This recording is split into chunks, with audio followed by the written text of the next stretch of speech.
모시고 안녕하십니까. 오랜만에 인사드립니다. 불과 얼마 전까지만 해도 날씨가 무더워서 반팔을 입고 다녔었는데 그새 추석도 지나고 선선한 그런 가을이 되었습니다. 오곡 백과도 알차게 입었고 또 코스모스나 들국화 등 가을을 알리는 꽃들도 제 스스로 하늘님 기운에 짝하여 때를 알고 화사한 모습으로 우리 곁에 와 있습니다. 그 덕분에 제 마음도 가을과 같이 따뜻하고 풍성해지는 것 같습니다. 제가 20여 년 전에 낙생단 활동을 하면서 배운 노래 중에 이 가을에 나누는 하늘님 향기라는 그런 노래가 있었습니다. 부른 지 오래되어 이제는 가사도 가물가물하지만 가을을 맞아 따스한 햇살 그리고 바람을 맞으니 문득 그 노래가 떠오르며 하늘님 향기가 느껴지는 듯 합니다. 어느 계절 하늘님 은덕이 미치지 않는 그런 계절이 있겠습니까마는 풍성하고 여유로움이 느껴지는 그런 가을은 그야말로 하늘님 은덕이 가득한 그런 계절이 아닌가 싶습니다. 그래서인지 요즘 이런 좋은 날씨에 잠깐 공원 의자에 앉아서 눈을 감고 가만히 생각해보면 특별히 뜻하지 않아도 맑은 공기, 새소리, 따뜻한 햇살, 또 아이들의 노는 소리, 단들거리는 바람, 그리고 솔방울 냄새 등 우리 주위에 행복을 주는 그런 많은 것들이 있음을 느끼게 됩니다.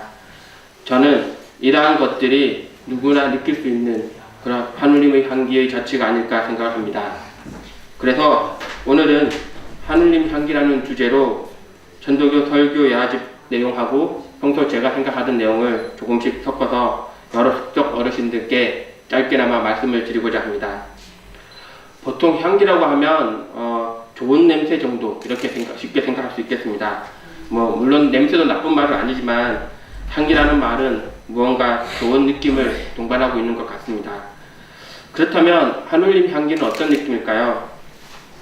눈을 감고 하늘님 향기라는 말에 대해서 한번 잠깐 생각해 보시기를 바랍니다. 어떤 향기가 느껴지시는지요? 말로 딱히 표현하지 않더라도 각자 좋아하시는 여러 가지 향기, 그리고 미소, 좋은 느낌 이런 것들이 자연히 떠오르실 듯 합니다. 향기라고 말하기는 했지만 조금 더 크게 보면 복숭아꽃의 분홍빛, 또 백꽃의 희고 고운빛, 겨울에도 제 빛을 잃지 않는 대나무 잎의 푸른색은 하늘님의 색이라고 할 수 있으며, 또 봄의 새소리, 여름의 우레소리, 가을의 풀벌레 소리, 그리고 겨울 바람 소리는 모두 하늘님 소리라고 할 수 있겠습니다. 이러한 하늘님의 자취가 담긴 그 향기는 특별히 다른 말로 알려주지 않더라도 누구나 그것이 고맙고 행복한 것임을 자연스럽게 알고 있습니다. 우리가 이를 하늘님 색이요 소리라고 하는 까닭은 경전 말씀도 있는 것처럼 꽃과 나무의 모든 색깔, 그리고 여러 가지 자연의 소리 속에 하늘님의 뜻이 깃들어 있고 하늘님이 일일이 간섭해서 만드신 것이기 때문입니다.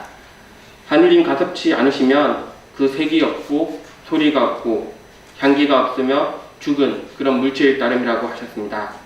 그러니 하늘님께서 일일이 간섭해 주시는 이런 색깔, 소리, 향기가 얼마나 고마운 것인지 모르겠습니다. 그러나 대간 사람은 이러한 하늘님 향기를 느끼면서도 그것이 어디에서 기인한 것인지 그 근본을 알지 못하고 다만 그것을 좋아하고 즐기기만 할 뿐 그것을 따르지도 못하고 하늘님 향기를 퍼뜨리지도 못하고 그냥 살고만 있습니다.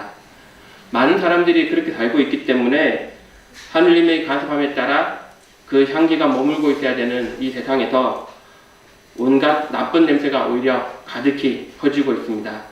뉴스나 신문을 잠깐이라도 보시면 하늘님 향기가 아닌 세상 사람들의 헛된 욕심에 의한 그런 냄새가 퍼지고 있다는 소식이 가득합니다. 결국 하늘님께서 주신 그 향기를 세상에 퍼뜨리는 것은 다름 아닌 사람에게 달린 일이라고 할 수 있겠습니다. 그러니 우리는 늘 아름다운 향기를 품기 위해서 노력을 해야 될 것 같습니다. 어느 날 엘리베이터를 탔습니다. 앞에 어떤 분이 타셨는지는 몰라도 좁은 엘리베이터 안에서 꽃향기가 납니다. 가을꽃의 화사하고 그런 싱그러운 향기에 기분이 좋아지고 마음이 편해졌습니다. 그러면서 이 향기의 주인은 누굴까 잠깐 생각을 해봅니다. 아내를 위해 고마움을 담은 그런 꽃다발을 깜짝 선물로 준비한 그런 아빠일 수도 있고 남편일 수도 있고 공부에 지친 자녀를 위해서 꽃병을 하나 챙기는 그런 엄마일 수도 있고 또 아빠, 엄마 생신 선물로 꽃 한 송이를 준비한 꽃 한 송이가 핀 화분을 준비한 그런 아이들일지도 모르겠습니다. 누군지도 모르는 그 사람은 비록 내렸지만 그 향기는 다시 그 앞사람의 향기로 남아 뒷사람에게 행복을 전해주는 것입니다. 저는 문득 궁금해졌습니다. 저 다음에 이 엘리베이터를 타는 사람은 무슨 향기를 맡고 나를 어떻게 상상하면서 그려보게 될지요. 엘리베이터 타는 냄새는 앞사람과 그들이 가지고 있던 물건들이 내는 냄새에 남긴 것입니다. 때로는 달콤한 냄새가 나기도 하겠고 또 상큼한 향이 날 수도 있지만 때로는 텁텁하거나 시큼한 냄새가 나기도 하고 키키한 쓰레기 냄새가 날 수도 있습니다. 그에 따라 우리는 앞사람이 어떤 사람인지 평하게 되는 것입니다. 좋은 평이 나오는지 나쁜 평이 나오는지는 결국 앞에 엘리베이터를 탄 사람의 몫이겠지요. 꽤 오래전에 기독교에서 한 목사께서 청량리 일대 노숙자들을 위해서 밥을 직접 지어서 나눠준다는 그런 일화가 나온 적이 있습니다. 그래서 이 목사님을 밥퍼 목사 이렇게 이제 언론에도 나오고 했었는데요. 이때 이 목사께서 퍼주신 밥을 쉽게 얘기를 하면 사랑의 밥이라고 기독교의 정신을 바탕으로 한 사랑의 밥이라고 이름할 수 있을 것이며 그 향기는 기독교 정신의 실천인 사랑의 향기라고 할 수 있을 것입니다. 만약 승려께서 또 이러한 일을 하신다면 자비의 밥이라고 이름하고 또 그 승려를 볼 때는 우리는 자비의 향기를 느끼게 될 수 있을 것입니다.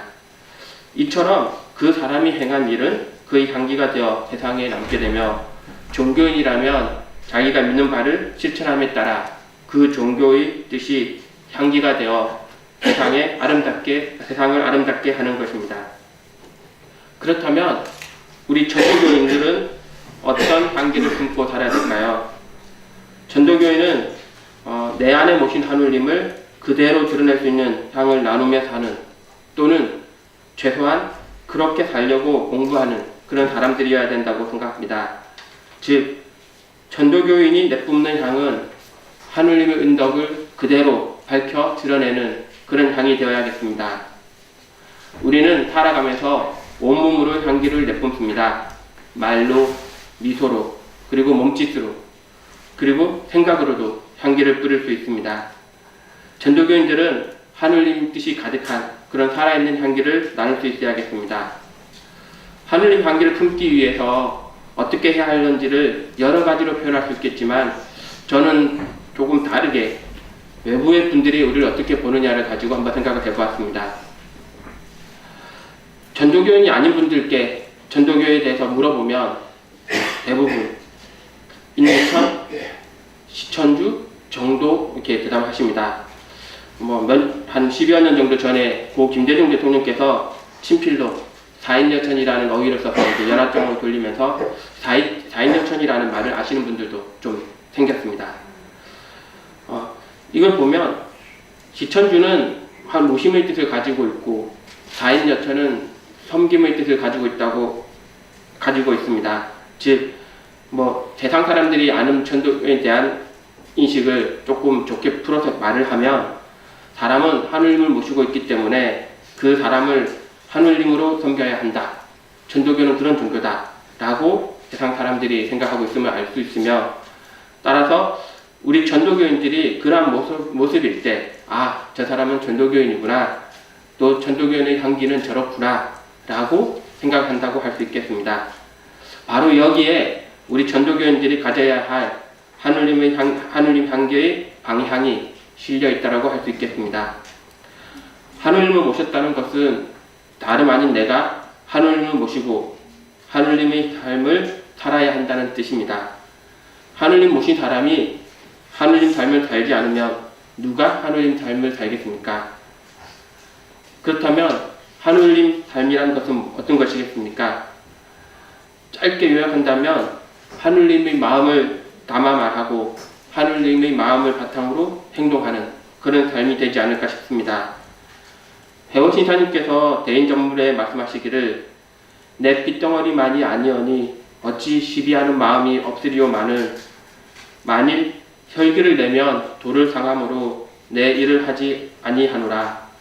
나도 오장이 있거니 어찌 탐욕하는 마음이 없으리오마는 내 일을 하지 않는 것은 하느님을 공략하는 까닭이니라 라고 말씀하셨습니다. 참으로 인간적인 고백이라고 하겠습니다. 이러한 말씀에서 우리는 진정 하느님을 모시고 사는 사람의 모습을 발견하게 됩니다. 신사님께서도 다른 사람이나 마찬가지로 육신을 가지고 있으시고 그 때문에 욕구나 욕망이 있음에도 불구하고 혈기를 내서 반응하거나 발을 내지 않는 삶을 살고자 노력하셨으며 그 이유가 바로 하느님을 공략하기 위함이라고 말씀하신 것입니다. 신사님께서는 하느님 모셨음을 지극히 체득하셨기 때문에 사람은 하느님의 삶을 살아야 하며 이 삶 속에서 또 하느님을 지극히 공략하고 위해야 하며 하느님과 같은 마음, 같은 말, 그리고 같은 행동을 해야 한다는 것을 정전 말씀으로 남기신 것입니다. 실상 나만 하느님을 모신 것이 아니요 나 이외의 모든 존재가 하느님을 모시고 있습니다. 그러므로 진정 하느님 모심을 깨닫고 체득한 사람은 하느님 모신 다른 사람을 그리고 다른 사물을 또한 하느님같이 존중하고 모시게 될 것입니다. 결국 하는 말이나 행동을 조심하고 나아가 상대를 존중하고 하느님으로 모시는 삶을 살게 될 것입니다. 전도교인임에도 불구하고 자신의 습관적인 아집에서 벗어나지 못하고 내가 하느님을 모셨으니 내 스스로가 하느님이라는 자신의 잘못된 자긍심만을 내세우게 된다면 이는 하느님을 잘못 모신 것이며 하느님 향기를 가진 사람이라고 할 수 없을 것입니다. 부와 권력은 사람의 겉모습을 바꾸고 신앙은 사람의 속모습을 바꾸는 것입니다. 돈이 없던 사람이 돈이 생기면 입고 다니는 옷이 멋지고 아름다운 옷으로 바뀌는 것은 당연합니다. 그러나 그 돈은 그 사람의 마음, 속모습을 바꾸지는 못하며 그 사람 마음에서 나는 향기도 바꿀 수 없습니다. 신앙하는 사람이라면 당연히 신앙을 통해서 속모습을 바꾸고 하느님 향기를 품어야 할 것입니다. 전도교인이 해야 할 것은 헛된 겉모습을 바꾸는 것이 아니라 습관적인 마음을 하느님 마음으로 바꾸고 다시 새로운 나로 태어나 사람을 하느님같이 모시는 것이며 그럼으로써 주위 세상 사람들은 비로소 우리 전도교인들에게서 하느님 향기를 맡을 수 있게 될 것입니다. 단도유심급에 마음을 닦아야 덕을 알고 덕을 오직 밝히는 것이 돈이라고 하셨습니다. 우리 교인은 늘 마음을 닦고 덕을 밝혀서 스스로 하느님 향기를 퍼뜨릴 수 있어야 하겠습니다. 이상으로 짧게나마 시일 설교를 마치겠습니다. 따뜻한 가을 시일날 교구 모든 분들께서 하느님 향기로 가득하시기를 신고드리겠습니다.